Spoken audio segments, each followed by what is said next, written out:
Udang galah pertama, 2 mata tau. Dua mata tau. Tapi ni kita tangkap dan lepas. Sebab saiz dia belum cukup lagi lah. Ini nak buat apa?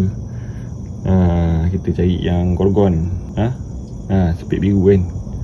Alright gang, ni udang galah yang kita dapat.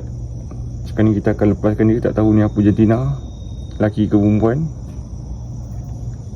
Kita lepaskan balik.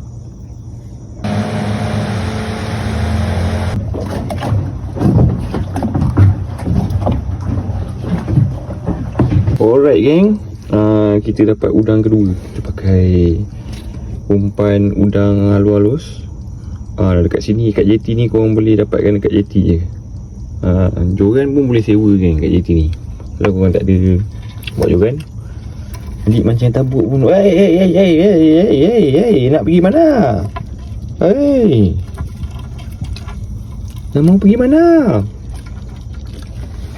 Sekarang ni kita lepaskan dia dulu, sebab kita nak pasang umpan baru.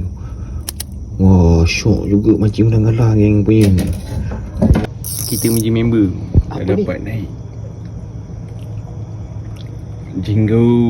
Oh ni jenggo. Oh, sepit biru weh. Lama tak jumpa jenggo.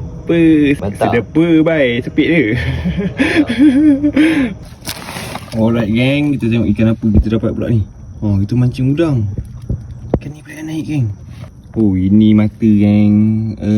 Brother Ijan yang ikat tadi sangkut weh. Tapi tak putus tu, saya sentak balik tu. Memang brother-brother otak-otak punya. Nampaknya pemenang kita pada hari ni sepit biru weh.